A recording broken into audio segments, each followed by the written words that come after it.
Ang pag-drawing ay masaya, pero mas masaya kapag ang pag-drawing ay nagiging isang totoong kompetisyon para sa isang cool na premyo. Ngayon sa Rapa pa, ganun ang mangyayari, kaya manatiling nakatutok. Mga babae, tingnan. Sino ang magsusumikap ng husto para makagawa ng pinakamagandang drawing? Siya ang makakatanggap ng pinakamagandang korona. Tumitibok na ang oras. Simulan na. Diyos ko! Sa palagay ko, magiging napakaganda ko sa korona na yon. Mahilig ako sa mamahaling bato. Sige. Higit pa ron, magdodrawing ako ng sobrang ganda. Hindi na nakapagtataka na ginugol ko ang buong kabataan ko sa art school. Maganda ang kalalabasan. May kulang pa. Kailangan kong magdagdag ng ilang alahas. Babalik ako kaagad? Saan siya pupunta? Ito mismo ang kailangan ko? Isang malaking tipak ng ginto? Hansa, hindi na nakapagtataka na ginugol ko ng matagal ang paglalaro ng Minecraft. Kailangan kong gamitin ang aking mga kasanayan sa laro. Ang dami sa loob. Kailangan kong makakuha ng maraming mga ito hanggat maaari. Pero paano naman yung mga hindi talaga marunong mag-drawing pero gusto pa rin ng korona? Hindi ito maganda. Kahila-hilakbot ang mga guhit ko. Pero may reserba akong option. Kung ito ang korona ng Reyna, dapat itong nakawin. Tumigil ka dyan. Pulis, may magnanakaw. Ninanakaw niya ang korona. Saka nga pala, napakamahal niyan. Bitawan mo yan. Pasensya na. Ako lang ito. Pasensya na. Sige, sumama ka na sa akin. Halika na! Naku! Ngayon, hindi na ako sigurado kung mananalo ako. Nai-imagine ko na ang korona sa mga kamay ko. At pagkatapos ay sasayaw tayo ng magkasama. Tara na! At magkakaroon tayo ng tunay na pag-ibig. Wow! Sobrang mahal kita. Ipatong mo sa akin ang koronang ito. Nandito na ako! Habang nangangarap ng gising si Emma at si Vivian ay nagiging magnanakaw, gagawa ako ng totoong korona na may totoong mga hiyas. Mga babae, oras nyo nang matapos. Tapos na ang oras nyo. Ipakita nyo sa amin ang isinulat nyo. Tingnan nyo ito. Magugustuhan nyo ito. Hoy, Emma, ipakita mo sa akin ang iyong drawing. Oh, pasensya na. Medyo natulala lang ako. Habang nagdo-drawing ka, nagkaroon kami ng hindi magandang pangyayari. Halos makulong si Vivian. Kaya, suspendido siya sa paligsahan.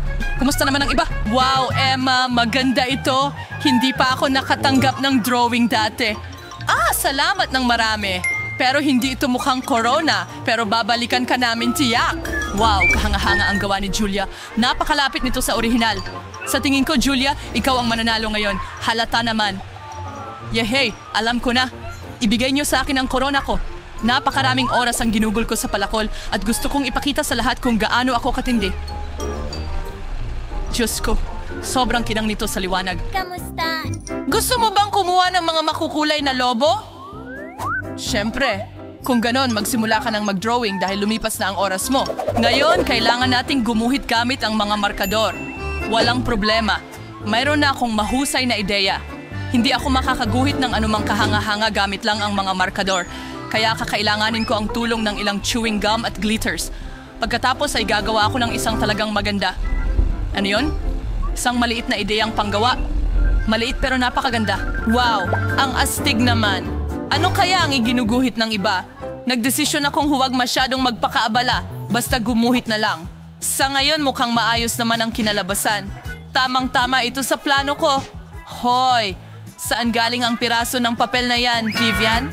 Ano gusto mo? Huwag kang makialam. Halika na! May krisis ako sa pagkamalikhain. Hindi ako makapag-drawing ng anuman. Hindi ko na alam ang gagawin, pero gusto ko talagang manalo. Iyon na yon, isang lobo! Kung hindi ko ito maipinta, kailangan ko na lang itong palakihin. Sa tingin ko, hindi naman mapapansin ng host ang pagkakaiba sa pagitan ng gawa ko at ng totoong lobo. Ang natitira na lang ay iguhit ang mga tuldok sa ibabaw nito. At tapos na ang larawan. Ano? Nawala na ang pag-asa kong manalo sa lobo na ito. Walang swerte, natalo ka!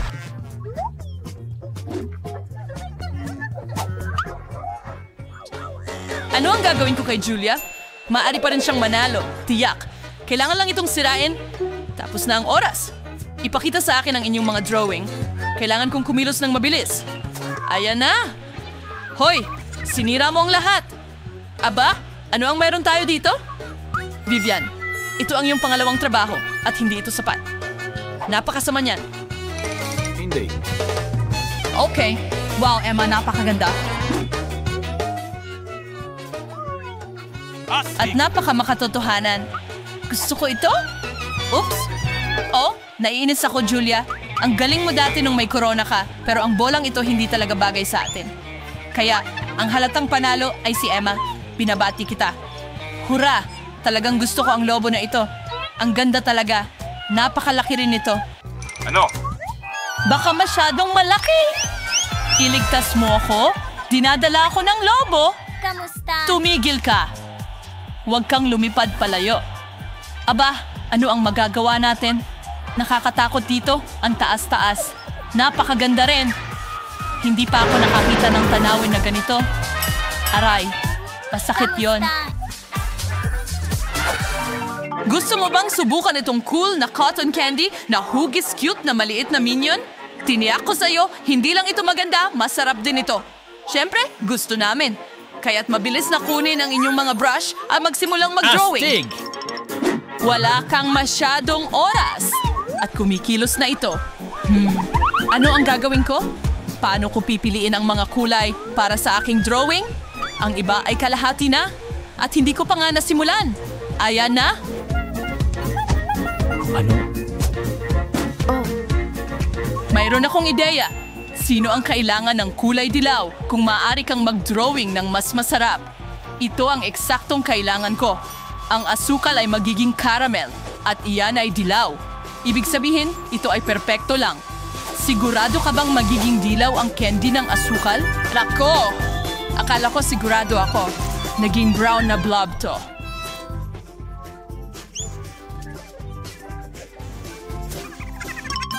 Sinabi ko na sa'yo, ang pangunahing bagay para sa akin ay huwag sirain ang aking drawing gamit ang mga katawa-tawang trick tulad ng kay Julia. Para maging mas makatotohanan ang aking trabaho, sa tingin ko kailangan kong pumunta sa isang lugar. Babalik ako agad. Saan ka pupunta? Walang makakapaglarawan ng cotton candy ng kasing husay ng isang cotton na benda. Sa tingin ko, makakagawa ako ng napakagandang guhit kahit ang host ay hindi makakakita ng pagkakaiba mula sa orihinal. Tiyak na gugustuhin niyang subukan ito. Ano?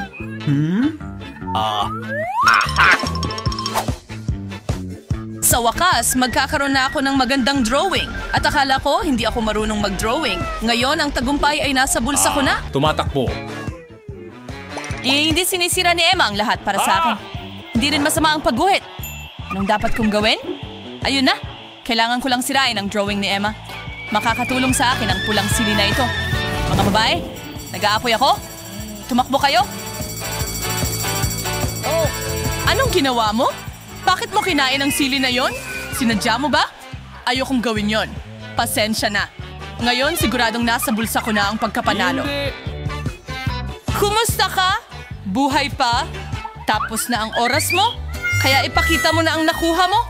Julia, anong klaseng tae ito? Kadiri! Ano bang problema mo? Hindi. Hindi maganda. Hindi ito dumi. Matamis na caramel ito. Wala akong pakialam.